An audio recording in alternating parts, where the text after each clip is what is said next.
So, where shall we start? At the beginning. The beginning is an excellent place to start. Starting out in the Crystal Empire as opposed to starting out in Canterlot was interesting. I was kind of thinking about it a little, and that might have actually been when they were bringing the mirror, just not on screen. You think that they would have been transporting it, like that would be a reason for the princess delegation in the first place? Yes, that's a possibility. Like that mirror, that portal is Equestria's equivalent of nuclear weapons. So, here's what you need to know about things that could go horrendously awry during your rule. Exactly. Oh, here, this has been something that we've been taking care of for a long time, but you can have it now just in case my evil ex-student comes back. She's all yours. Yeah, she's your problem now. That's the thing, like, it was in the throne room. The throne room in Canterlot Castle. It's such a dangerous artifact that you have the most powerful creatures in existence watching it 24-hour guard, and then you just shovel it into a broom closet. Well, it's also possible that since Sunset Shimmer had not come back for quite a while, that... 3 years? 3 years! Yeah, it's been a long time. So at that point, it could be that her threat had somewhat diminished, and that's why they moved it. One thing that did bother me is they have this dangerous artifact, and they have the newly crowned princess, and there are no guards straight outside her door. That's probably the most important place to have them. I could see that, but that's human thinking. This is a pony civilization that doesn't really deal that much with threat. I'm going to stop myself right there because less than a year before, or however long it is, they have dealt specifically with treachery and subterfuge and spies infiltrating the city and the whole city going on complete lockdown to try and fail to resolve the issue, which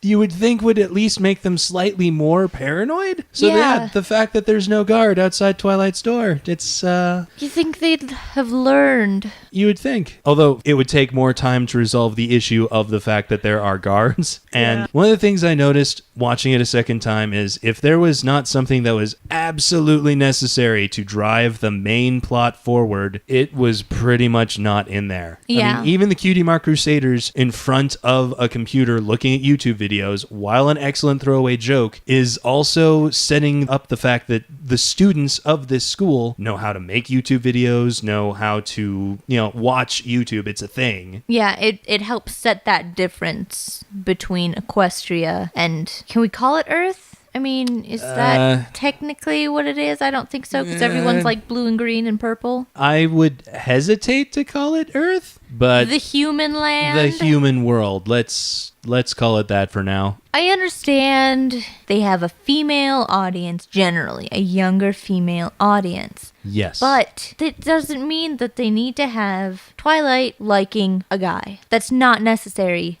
No. Especially Douchebag McGee, because... Douchebag McGee? That's a little harsh. No, it's not. It's... I mean, you just look at him and you know. well, you know. Yeah. I mean, I know it's been a while since you were at high school. Okay, let's leave the age jokes out of the first.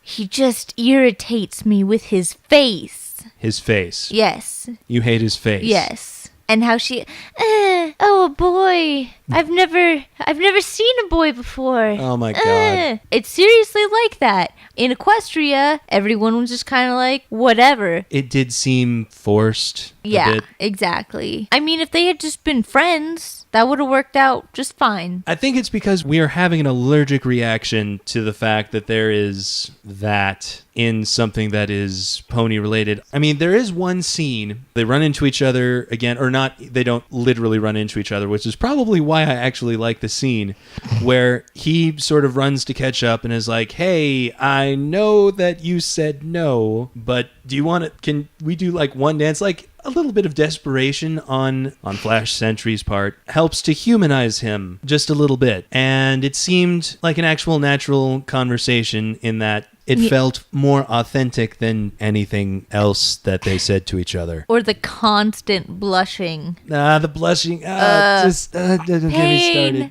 started. I understand why they did it. It just felt unnecessary to a degree. At least we know that we won't have to see him ever again. Yeah. Thank McCarthy. Okay, and then my big question, they change back once they go through the portal. No matter if you're human or pony, you're going to change into whatever the equivalent is in the other world. Right. So what happens if Sunset Shimmer does go through the portal as a demon? I'm really curious as to what she would have looked like in Equestria. I think that would be fun to draw. I might do that. I was about to say. And, snips and snails while you're at it. Yeah. Because exactly. every good demon lord needs minions. Idiotic minions, but minions.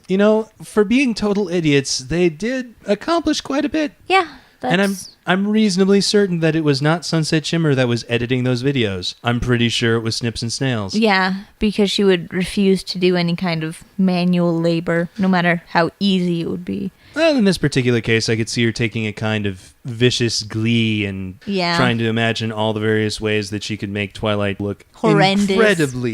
Incredibly bad. It was an excellent jab of the kind of mudslinging political ads that you see everywhere during a particular time of year. We're only 2 years away from having to put up with that nonsense again. But really, we should have a monarchy. Oh my God. Really? Really? You're going to start with that this soon? Yeah, I mean, it works for Equestria. It's not... Okay. You can... First of all, it is not a monarchy. It is at least a diarchy, because Celestia... Run by females. It's always the ladies. Queen Elizabeth. Going back even further, Queen Victoria. The sun never sets on the British Empire. That aside, the music. Cafeteria scene. I mean, when we first watched the movie, I shed tears. You did, actually. I did. I do remember that when we were in the theaters. I was touched. It was. It was an incredibly touching scene. It was. In and of itself, the scene of having all of these different, disparate factions of students interacting on a non-superficial level. Even more so, what the five did for Twilight in doing that. The cafeteria song specifically was stuck in my head for days. I mean, it's just as catchy, if not more, than Winter Wrap Up. All of the songs were very well done, and there wasn't one that I didn't like. They were all really good songs. I mean, not just from a musical perspective, but also from the fact that each song definitively helped to move the narrative along faster than it ordinarily would have. Like something that would take 20 minutes or more to fully flesh out via dialogue and set piece design and whatnot can be done in the span of just a couple of minutes, helping to really serves to accelerate the pace of the story, which seems to be the overarching goal of pretty much everything in the show. Now, there are a couple of places where I feel this damaged the... It was a little too much. They could have actually put dialogue and things in that would have made it a little longer and given it a little bit more. Specifically, there is a scene, Vice Principal Luna is in her office with Twilight, and she's got the evidence saying, hey, Twilight just completely wrecked everything, and how dare you, etc., etc. And as soon as the problem is fully established and the consequences of this problem have been explained, immediately Flash Sentry appears. Here is evidence exonerating Twilight Sparkle of all wrongdoing, and Princess Luna goes, okay, and problem solved. Problem appears and is immediately resolved in the span of maybe 2.5 minutes. And you could have done so much with that premise, that scene, that it just felt like a wasted opportunity to a degree. It just sort of made me blink just a few times at theater. I was like, really? That's it? I did notice something on the second time round, though. Vice Principal Luna sounds a lot older than Princess Luna does. Definitely more mature, more authoritarian, and it feels as though the human versions of the main six are more exaggerated versions of their pony selves. I don't know whether it feels like they're more exaggerated just because we're not used to seeing humans behave this way, or whether they are actually deliberately being portrayed as larger-than-life versions of their pony selves. Like, it seems like Pinkie Pie is extra random, and Applejack being extra southern, I don't really know how else to put that, extra laid back. Rainbow Dash being extra confident in herself, like exceedingly so. We've seen Pony Rainbow Dash doubt herself several times in the past, and you get the sense that human Rainbow Dash has not felt anything even approximating self-doubt in a very long time. I think that we should compare the human versions of the six, well, the five technically, Right.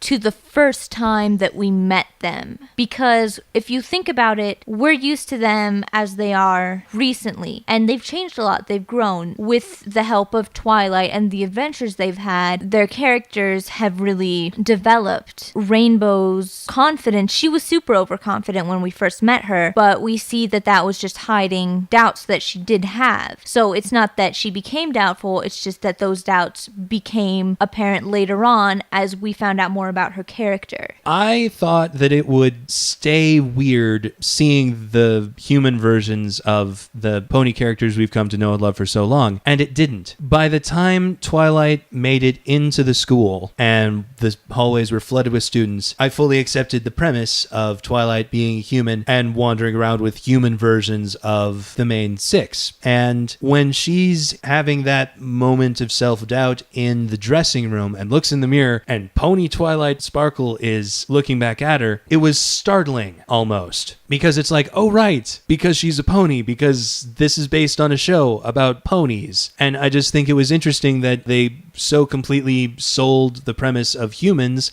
and human teenage interactions and such, even with the constant background reminders that there's more going on. They accomplished an impressive level of suspension of disbelief. Yeah. I wonder if anybody else found that as jarring as we did. It's, the forced sudden reminder, oh right, ponies. Because ponies. And we, in less than 72 minutes, kind of completely forgot that in a weird way. They did a very good job of making the human counterparts for the ponies, just especially aesthetically. At first, I was really kind of iffy about the whole human-pony hybrid. But once you think about it, it does make sense since Twilight Sparkle's element and its power is from Equestria. Now see, it felt like the show is breaking its own rules because it's firmly established when Discord is wandering around doing all of his nonsense, when Rainbow Dash was elsewhere, and Spike tried to wield the element of loyalty, it didn't work. Like, straight up, it didn't work. Like, they have to be there. The elements of harmony do not work independent from each other, and they don't work independent from their rightful wielders. But they're also part of their wielders. And it's interesting because that transitions over to different worlds as well. They were able to gain the power of the six elements of harmony because the elements are part of the main six no matter what world they are in. And since it's really Twilight's element that links them all together, it made sense that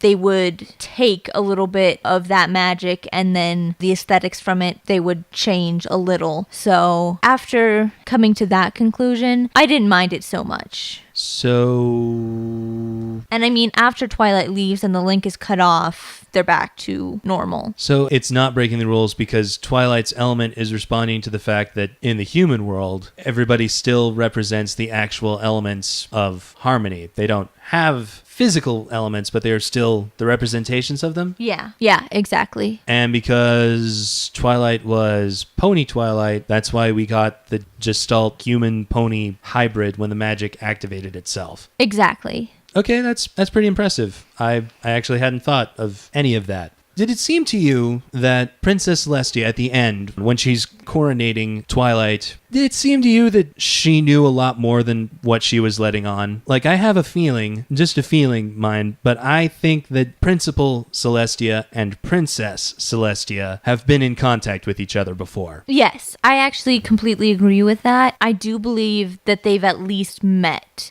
And then there's the fact that front entrance of the school completely ripped away, massive crater on the front lawn. Principal Celestia doesn't really bat an eye. And where was she really when her entire student body was being zombified by a demon princess? I mean, what was going on? Was she retallying the votes because she fully expected Sunset Shimmer to try to rig it? Because that was kind of the direction I expected them to go. I was expecting that as well, actually. I am so glad they didn't. Massive, massive props for not using that insanely tired trope. Overall, I really enjoyed the movie. I really did too. Besides the unnecessary romance, which...